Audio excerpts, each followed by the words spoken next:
Bienvenue dans ce numéro de Cap Amérique consacré cette semaine aux États-Unis. Au sommaire, un pays divisé à moins de 2 mois de la présidentielle. Les questions des tensions raciales, de la sécurité, des inégalités sont au cœur de la campagne. Certains Américains s'organisent en milice face aux peurs de la société. Des peurs alimentées par Donald Trump. Avec Douglas Herbert, vous verrez que ces craintes de chaos sont des thèmes déjà utilisés par le passé par des candidats. Autre sujet de débat aux États-Unis, la pandémie de Covid-19. L'épidémie, vous le verrez, a de lourdes conséquences sur l'industrie du cinéma à Hollywood. Déjà plus de 100 jours de colère et de manifestations à Portland aux États-Unis. Plus de 100 jours depuis la mort de l'Afro-Américain George Floyd, tué fin mai par un policier blanc.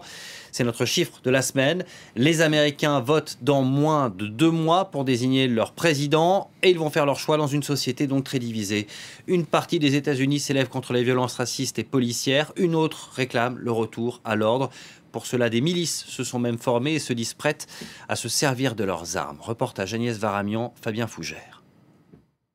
À Portland, dans les rues de Salt Lake City ou à Kenosha dans le Wisconsin, des hommes en armes. Qui sont ces groupes nés pendant les protestations antiracistes de ces derniers mois? Que veulent-ils exactement pour l'Amérique? Olympia, Washington State. Peter Diaz a bien voulu nous rencontrer dans sa limousine qui lui sert de bureau. Nous ne sommes pas une milice. Mais vous avez une arme? Oui, mais je suis américain. Les Américains ont des armes. Et je refuse de rester assis et de regarder mon pays se faire détruire et démonter. Le groupe de cet homme d'affaires s'appelle les Loups américains. Il l'a créé au printemps en réaction aux émeutes pour contrecarrer, dit-il, les gauchistes. Ce matin, entraînement au tir. Ces gens dans la rue veulent un régime socialiste ou communiste. Et ils veulent changer notre gouvernement en détruisant ce pays. Régulièrement, les loups ont contre-manifesté face au Black Lives Matter. À chaque fois, ils se déplacent avec ce qu'ils appellent des armes défensives. Donc ça, c'est un paintball. Il y a aussi un pistolet de gaz au poivre, des battes de baseball et des menottes en plastique. Ça peut nous servir si on doit arrêter quelqu'un, pour empêcher toute violence. Mais c'est le travail de la police. Elle est où la police? Vous la voyez la police? Et dans les manifestations, il a toujours un pistolet. Je mets ma main dessus et comme ça, c'est pas facile de me l'arracher. Ce jour-là, Peter Diaz nous emmène dans une manifestation pro-Trump. La milice qui assure la sécurité s'appelle les 3%. 3%, c'est les Américains qui se sont battus pour notre indépendance. C'est l'un des groupes les plus structurés d'Amérique. La presse a pu filmer leur entraînement paramilitaire. Aujourd'hui, ils disent n'attendre qu'un signe du président. Si le président Trump nous dit maintenant « Patriotes, reprenez le pays en main », je pense qu'il n'y a aucun doute. On s'en occuperait tout de suite. À quoi ces groupes sont-ils prêts? Voici le chef des One Republic, une milice de plusieurs centaines de membres, créée en janvier. Ils sont restés très discrets. Pas une seule image d'eux dans les manifestations, mais ils se préparent, disent-ils, au pire. La violence se répand dans le pays. Je ne vais pas vous dire qu'il y a une limite. On veut la paix, mais on n'a pas peur de la guerre. Un risque de guerre civile, ou quand ajouter des armes aux violences de rue se révèle dangereux. Nous lui montrons la vidéo du milicien de 17 ans qui a tué 2 personnes lors d'une altercation. Des militants de Black Lives Matter essayent de le désarmer. L'un d'eux a une arme de poing.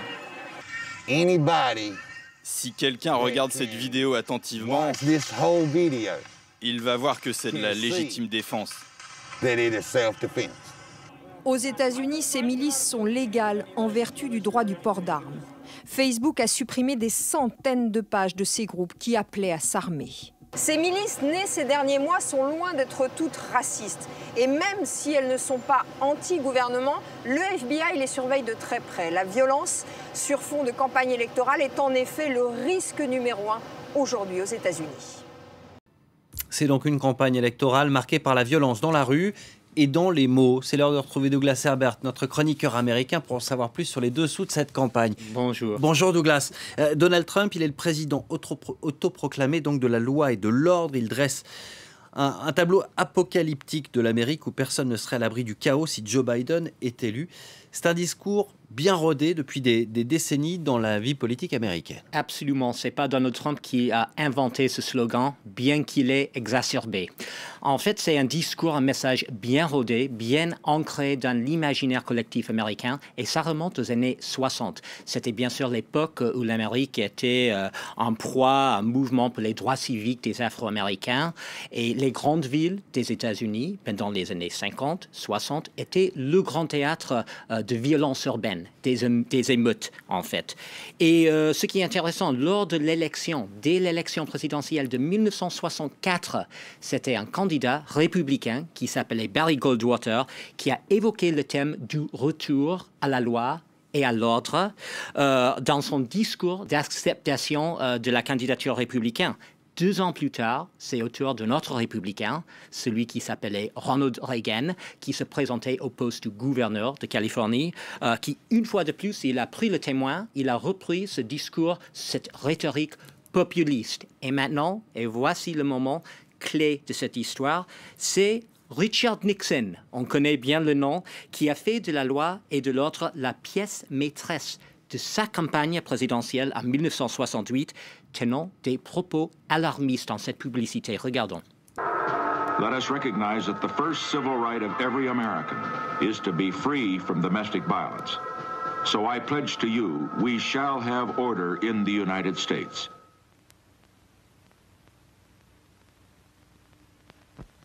Ce qui est intéressant, et voilà l'histoire qui se reproduit un peu, c'est que Richard Nixon a taxé son rival à la présidence, un homme qui s'appelait Hubert Humphrey, d'être mou en matière de criminalité. Ouais, on l'entend également aujourd'hui.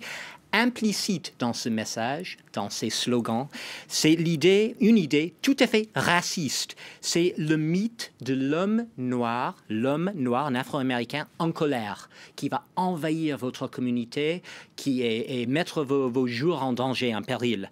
Et c'est intéressant parce que ce n'est pas que les républicains. Il y a un démocrate, c'était le président Lyndon Johnson.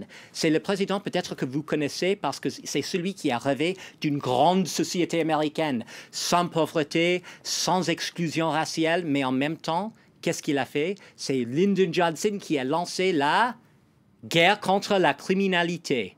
Alors c'est ça qui rappelle ce slogan, la loi et l'autre. Mais alors Douglas, est-ce que cette stratégie de Donald Trump fonctionne? Parce que Joe Biden, il est toujours le grand favori dans les sondages, même s'il a une avance qui se réduit quand même dans les États clés. Exactement. On aurait pu dire qu'il y a un mois, il y a 6 semaines, Donald Trump, en fait, grâce ou suite à sa gestion décriée de la crise du Covid, on a pensé qu'il allait perdre. C'était assez clair. Maintenant, c'est vrai que Joe Biden a perdu son avance dans les sondages, surtout dans les États clés, les États appelés swing states en américain.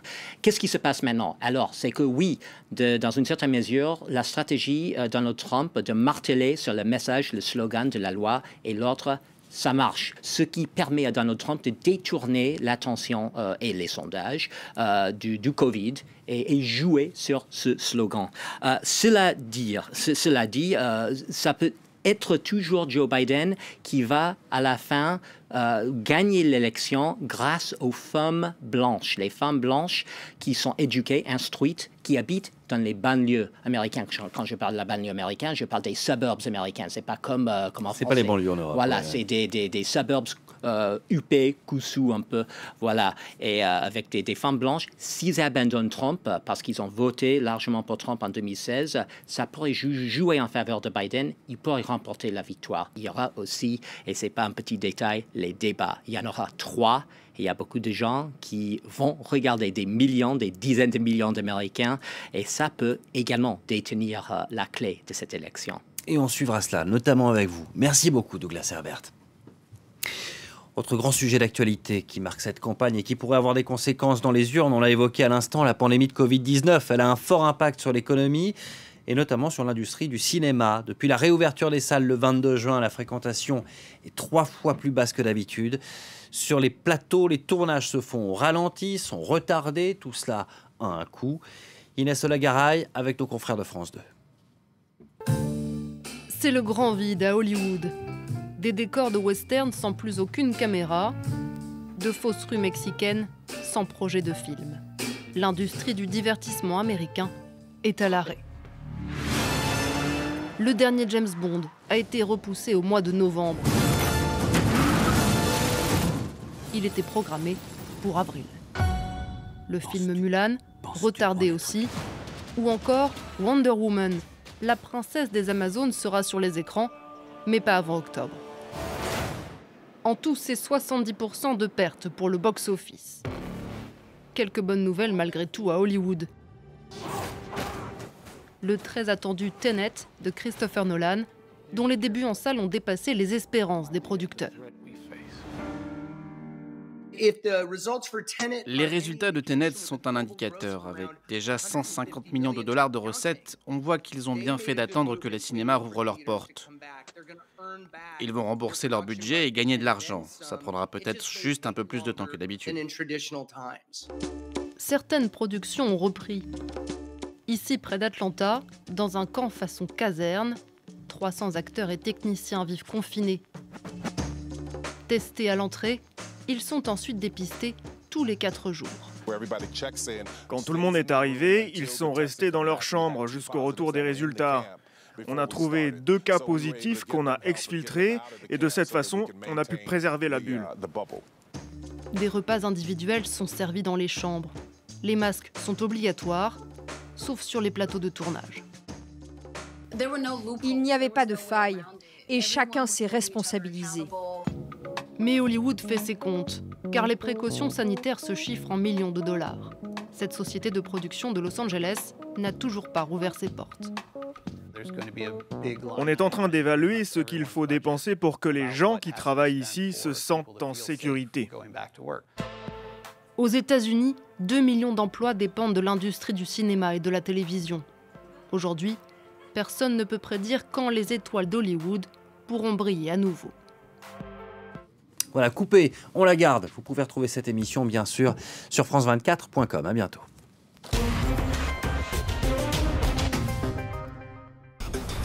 Chaque semaine, retrouvez l'Afrique dans toute sa diversité et sa richesse, avec des reportages de nos correspondants sur le terrain et des interviews de personnalités phares. Afrique Hebdo vous propose un décryptage de tout ce qui fait l'actualité sur le continent, société, économie, sport et culture.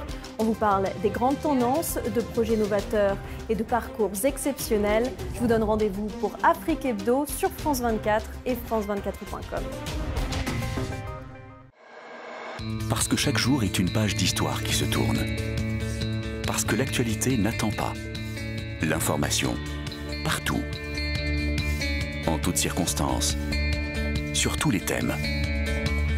Pour comprendre le monde, pour imaginer le monde. France 24, un autre regard sur l'actualité. Liberté, égalité, actualité. Soleil ou pas, les UV sont là.